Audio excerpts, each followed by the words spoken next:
नमस्कार साथियों। आज हम एक ऐसी किताब पढ़ेंगे जो हमारा जीवन बदलने में बहुत सहायक रहेगी। सुबह से शाम तक हम भाग रहे हैं, करियर के पीछे, टारगेट्स के पीछे, परफेक्शन के पीछे। लेकिन कभी रुककर सोचा है कि मैं ये सब क्यों कर रहा हूँ? मुझे खुशी किस चीज़ से मिलती है? आज के इस फास्ट फॉरवर्ड वर्ल्ड में हम चाहते हैं कि हमें सक्सेस, फेम, कंफर्ट सब मिले, लेकिन दिल के अंदर एक खालीपन रह जाता है। जापान का एक छोटा सा विलेज ओकिनावा में लोग दुनिया के सबसे ज़्यादा जीते हैं और सबसे ज़्यादा खुश भी रहते हैं। क्यों? क्योंकि उन्होंने अपना इकिगाई ढूंढ लिया है। इकिगाई एक जापानीज वर्ड है जिसका मतलब है रीज़न फॉर बीइंग, यानी जीने की वजह। आज के इस वीडियो में हम समझेंगे इकिगाई क्या है, कैसे हम अपना इकिगाई ढूंढ सकते हैं और कैसे ये फिलॉसफी हमारी लाइफ को पीस, पैशन और पर्पस दे सकती है। What is Ikigai? Meaning and essence. Japanese लोग कहते हैं जब तक तुम्हें अपनी जीने की वजह नहीं मिलती तब तक तुम सिर्फ सरवाइव कर रहे हो, जी नहीं रहे हो। इकिगाई एक सिंपल फिलॉसफी है, अपनी लाइफ में वो बैलेंस ढूंढना जहाँ आपका पैशन, आपका प्रोफेशन और आपका मिशन, आपका वोकेशन सब एक साथ मिल जाता है। यानी जो आपको करना पसंद है, जिसमें आप अच्छे हो, जिससे दुनिया को फ़ायदा हो और जिससे आप पैसा कमा सको, ये चारों चीज़ें एक जगह मिल जाएं तो वही आपका इकिगाई है। ये कोई फैंसी आइडिया नहीं है, ये एक जीने का तरीका है, वे ऑफ लाइफ है।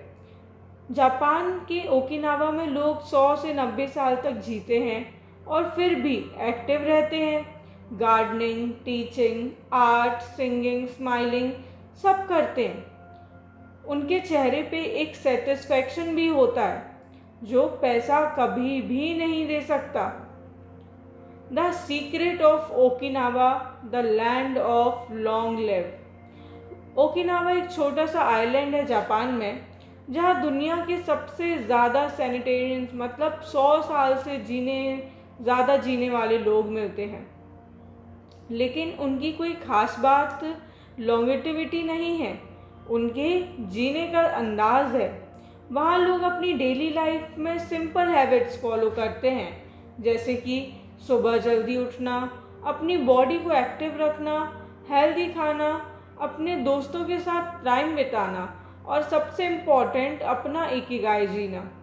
वहाँ एक 102 साल के गार्डनर से जब पूछा गया कि आप अभी भी गार्डन में काम क्यों करते हो, तो उसने बोला, क्योंकि जब तक मैं अपने प्लांट्स को साफ करता हूँ मुझे लगता है कि मैं जिंदा हूँ। यही इकिगाई है, एक ऐसी चीज़ जो आपको हर दिन उठने की वजह देती है। Keep moving, never retire. Japan में लोग रिटायरमेंट वर्ड यूज़ करते ही नहीं हैं। उनके लिए 60 या 70 कोई एंड नहीं होता। वो कहते हैं जब तक मैं काम कर सकता हूँ तब तक मैं काम करूँगा। ओकिनावा में 90 साल के बाद भी लोग काम करते हैं, टीचर, फिशरमैन, पॉटर और गार्डनर बनकर, क्योंकि उनके लिए काम स्ट्रेस नहीं, एक पर्पस है। इंडिया में भी देखें, हमारे दादा दादी, नाना नानी अगर घर में बैठे हों तो उनको बेचैनी होने लगती है, लेकिन जब वो कुछ करते हैं, चाहे बच्चों को कहानी सुनाना हो या मंदिर में सेवा करना हो, तो वह खुश रहते हैं। इकिगाई का पहला प्रिंसिपल है एक्टिव रहो, काम करो, लेकिन प्रेशर नहीं, पैशन के साथ। लाइफ तभी सुंदर लगती है जब आपको लगता है कि आप किसी चीज़ में कंट्रीब्यूट कर रहे हैं। Slow down and be present.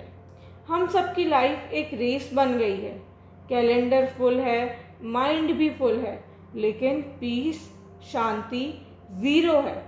Ikigai कहता है स्लो डाउन। सुबह की चाय का कप मोबाइल के बिना पियो, रोड पे चलते वक्त आसमान देखो, और फैमिली के साथ बात करते वक्त फ़ोन साइड में रखो। जापान में एक कॉन्सेप्ट है इकिगो इची, जिसका मतलब है every moment happens only once, यानी हर पल यूनिक है और वो दोबारा कभी नहीं आएगा। हमारे पेरेंट्स कहते हैं बेटा थोड़ा वक्त हमें भी दे दिया करो, तो वो यही कह रहे हैं कि टाइम सबसे बड़ी वेल्थ है। तो इकिगाई का सेकंड प्रिंसिपल है स्लो डाउन और हर पल को जियो। Eat light eat right. Okinawa में एक फेमस रूल है हरा हाचिबू। इसका मतलब है eat till you are 80% full. 80% full, 80% पेट भरो, 20% जगह खाली रहने दो। वो लोग कभी ओवर ईट नहीं करते। उनका कहना सिंपल होता है और खाना भी उनका बहुत सिंपल होता है, जैसे कि टोफू, राइस, वेजिटेबल्स, फ्रूट्स और ग्रीन टी। पर उनका एनर्जी लेवल बहुत हाई होता है। ऐसा क्यों? क्योंकि उन्होंने अपनी बॉडी के सिग्नल्स को सुनना सीख लिया है। इंडिया में भी हमारे दादा दादी कहते हैं पेट भर गया है तो और मत खाओ, पर हम क्या करते हैं, बफे में जाते हैं, खाना दिखाई दिया तो प्लेट भर लेते हैं और खाते जाते हैं। इकिगाई कहता है रिस्पेक्ट योर बॉडी, खाओ कम पर जियो ज़्यादा। हेल्थ एक ब्लेसिंग है और फूड उसका फ्यूल है। जैसे कि कोई गाड़ी बिना पेट्रोल के, बिना फ्यूल के नहीं चल सकती, वैसे ही हमारी बॉडी बिना फूड के नहीं चल सकती। तो इसमें हमें अच्छा फूड देना है, अच्छा फ्यूल देना है जो कि हमारी बॉडी को energy they. Connect with people. Okinawa में हर विलेज में एक मोई होता है, एक स्मॉल सोशल ग्रुप जहाँ लोग मिलते हैं, बातें करते हैं, अपनी प्रॉब्लम शेयर करते हैं। मोई का रूल सिंपल है, no one should be left alone. आप चाहे रिच हो या पुअर, अगर आपके पास अपने लोग नहीं तो आप इमोशनली बैंकरप्ट हो। इंडिया में हम मोई जैसे ही कल्चर में रहते हैं, joint family, neighbours, colony, friends. लेकिन अब हम सब डिजिटल वर्ल्ड में खो गए हैं। व्हाट्सएप पे हंड्रेड ऑफ कॉन्टैक्ट्स हैं, लेकिन एक भी दोस्त नहीं जिससे दिल की बात कर सके। इकिगाई कहता है अपने लोग बनाए रखो, ज़िंदगी ज़्यादा खूबसूरत होती है जब हम मिलकर हंसते हैं, साथ बैठते हैं। Find flow in what you do. Flow का मतलब है जब आप किसी काम में इतना इन्वॉल्व हो जाते हो कि वक्त का पता ही ना चले। चाहे वो पेंटिंग हो सकती है, राइटिंग, गार्डनिंग या टीचिंग। फ्लो वो जोन है जहाँ काम भी खुशी देता है और खुशी भी काम से ही मिलती है। मॉर्गन हॉजल ने कहा था वेल्थ इज पीस, और इकिगाई कहता है पीस कम्स फ्रॉम फ्लो। एक इंडियन टीचर का एग्जाम्पल लेते हैं जो अपने स्टूडेंट्स को प्यार से पढ़ाता है, हर क्लास में एनर्जी लाता है, और जब स्टूडेंट उससे याद रखते हैं तो उसके चेहरे पे सुकून आता है। यही फ्लो है इकिगाई का प्रिंसिपल। जो काम कर रहे हो उसमें खुशी ढूंढो, अगर नहीं मिल रही तो नए काम में अपना फ्लो बनाओ। Live with purpose not pressure. ज़िंदगी में गोल होना ज़रूरी है, लेकिन गोल के पीछे भागना हर वक्त ज़रूरी नहीं है। इकिगाई कहता है purpose is not found in stress, it is found in service. इसका मतलब ये है कि अगर आपको जीने का पर्पस देखना है तो आपको चिंता करना बंद करना पड़ेगा और सेवा मतलब सर्विस करनी पड़ेगी, एक्टिविटीज़ करनी पड़ेंगी जो आपको उसके तरफ ले जाएं। जब आप किसी के लिए कुछ करते हो तो लाइफ मीनिंगफुल लगती है। सोचो एक माँ जो अपने बच्चों के लिए हर दिन काम करती है, वो थकती है पर कंप्लेन नहीं करती, क्योंकि उनका इकिगाई उनके चेहरे की स्माइल है। एक डॉक्टर या एक सोशल वर्कर, उनके लिए पैसा सेकेंडरी होता है और उनका लाइफ का पर्पस प्राइमरी होता है। इकिगाई हमें यही सिखाता है, अपनी रीज़न फॉर बीइंग ढूंढो, उसके बिना ज़िंदगी सिर्फ एक रूटीन लगेगी। Simplicity is strength. जापान में लोग मिनिमलिज्म फॉलो करते हैं, कम चीज़ें पर मीनिंगफुल। उनका घर सिंपल होता है, क्लीन होता है, ऑर्गेनाइज्ड, पीसफुल होता है। उन्होंने सीख लिया है कि लेस इज़ मोर। इंडिया में भी देखो, जब हम घर साफ करते हैं, अननेसेसरी सामान निकालते हैं, तो एक अजीब सी रिलीफ मिलती है। सिंप्लिसिटी सिर्फ एनवायरनमेंट में नहीं, सोच में भी होनी चाहिए। इकिगाई कहता है, क्लटर कम करो, क्लियरिटी बढ़ाओ, चाहे वो थॉट्स में हो या फिर चीज़ों में। स्माइल मोर, कंप्लेन लेस। ओकिनावा के लोग हर वक्त स्माइल करते रहते हैं। अगर वो 100 साल की एज में भी पॉजिटिव रह रहे हैं तो हम क्यों नहीं रह सकते। उनका बिलीफ है, a smile is a best medicine for your soul. मतलब जो हमारी मुस्कुराहट है वो सबसे अच्छी दवाई है, मेडिसिन है हमारी आत्मा के लिए। इकिगाई कहता है, खाली पॉजिटिव सोच नहीं, पॉजिटिव जीवन भी जियो। ज़्यादा कंप्लेन मत करो और हर दिन ग्रैटिट्यूड फील करो।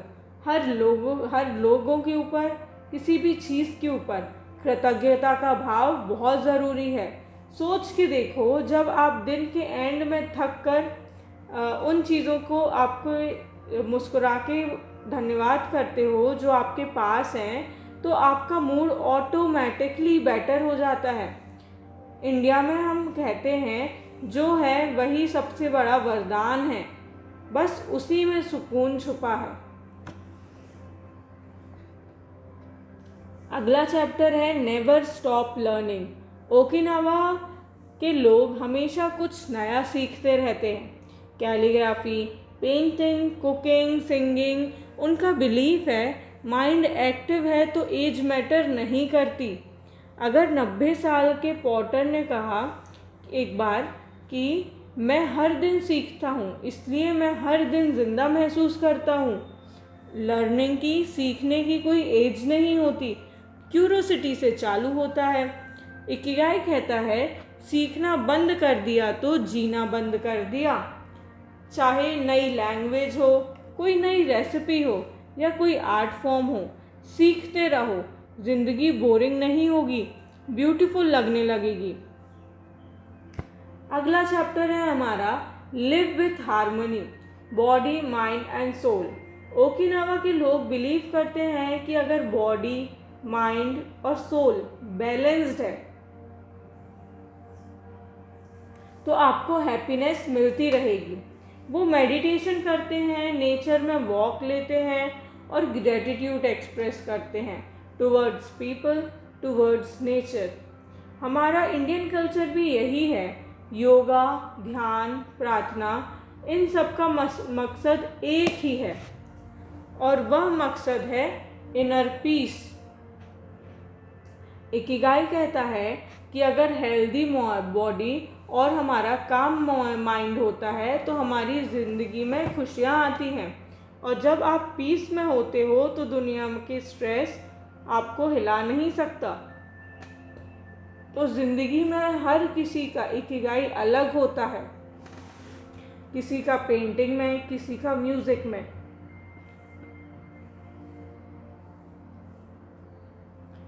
और किसी का टीचिंग में, या फिर किसी का सिर्फ फैमिली में भी हो सकता है।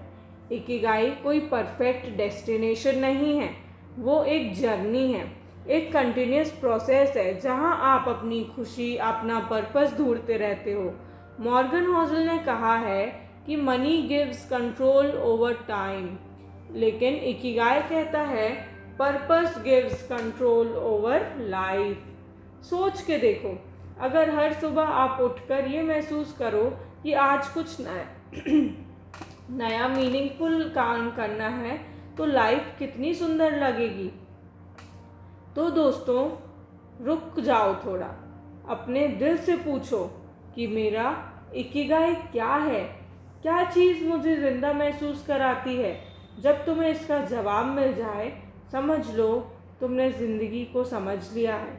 क्योंकि इकिगाई सिर्फ लंबे जीने का राज नहीं, सही तरीके से जीने का राज है।